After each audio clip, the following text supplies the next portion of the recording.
Здраво! Добре дојде на новата епизода во серијалот за граници. Денешната епизода е видео број 2 за границите и ќе продолжам од онаму каде што застанав. Пред да продолжам со границите, сакам да спомнам дека границите не се исто што и нашите очекувања.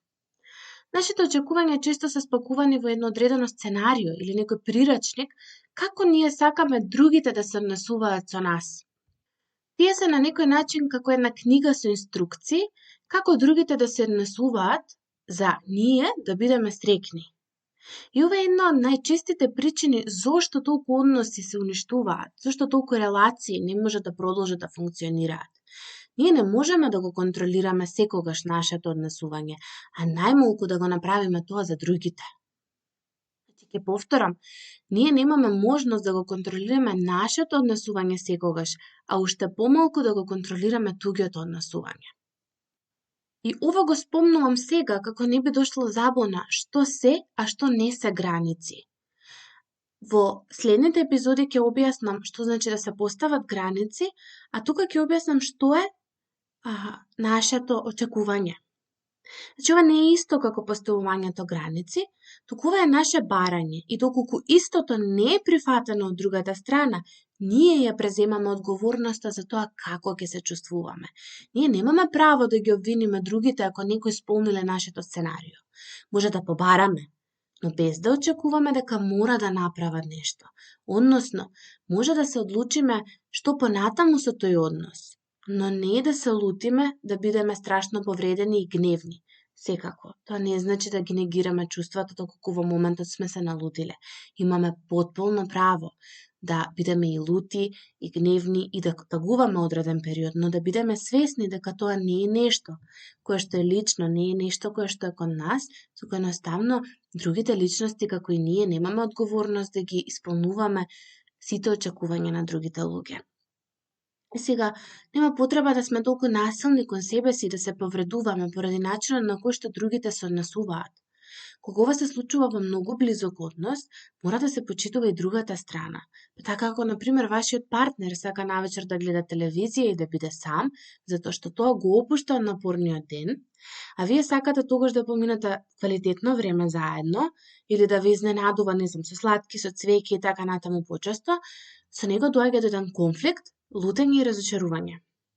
Што ќе се случи ако го прифатите партнерот? Односно, ако прифатите дека вашиот партнер има поинаква потреба, квалитетно време со него не може да поминете навечер, туку може да поминете во било кое време од денот, друго, а тоа време што останува навечер, може да се го посветите на себе си и да уживате, наместо постојано да очекувате нешто да се промени, односно вашиот партнер да се прилагоди на вас и да останете двајцата несреќни. Штом тој е ваш партнер, сигурно постојат милион други прекрасни работи кои што ги сакате кај него.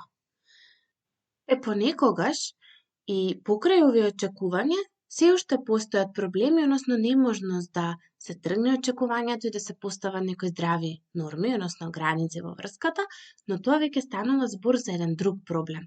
Границите не се исто што и очекувањето од другите. Тие се поврзани, но разликата е што кога нешто веќе одредено однесување не загрозува нас, премногу ни смета, не повредува, влегува во нашиот личен простор, тогаш нашето барање да престане со истото е оправдано. Значи не можеме да бараме пријателката да доаѓа порано ако постојано доцни и не го почитува нашето време. Само можеме да си ја пробаме среќата, нели нормално, меѓутоа можеме да ја кажеме дека следниот пат ќе ја чекаме, пример, 15 минути и се заменуваме. Односно, поставуваме граница со тоа што не ја напаѓаме неа, туку јасно и даваме до знаење дека ние нашето време си го почитуваме и најдолгиот период кој што може да го дадете за да ја почекате е 15 минути. За некого може би ова ќе биде помалку. Нормално, зависи колку ви значи времето и така натаму. Пример, на психотераписка сеанса, јас давам простор од 15 минути да почекам, но не значи дека јас ќе ја продолжам сеансата во тој момент, доколку не можам, односно доколку некој ме чека. Оставам на одговорност на клиентот. Секако, нели, има X ситуации, па ќе кажам границите се флуидни, зависно која е причината поради која што се доцни. Понекогаш навистина некои работи се пооправдани и бараат поинаков пристап. Границата кога ја поставуваме, бара од нас да поставиме одредена последица. До овде е мое. Временската рамка, просторот и околината може да се поместат согласно вашите потреби и истите се менливи, еластични, флексибилни во различен период од животот и јас би рекла во различен период и од денот. Границата ја поставуваме затоа што ние се сакаме себе си, односно граница се поставува затоа што се сакате себе си, а го сакате и другиот. И вие сакате односот да продолжи понатаму без негативни последици. Поставувањето граница е комплексна тема, која што дефинитивно заслужува и индивидуален пристап, но постојат некои работи општи кои што е многу убаво да ги знаеме.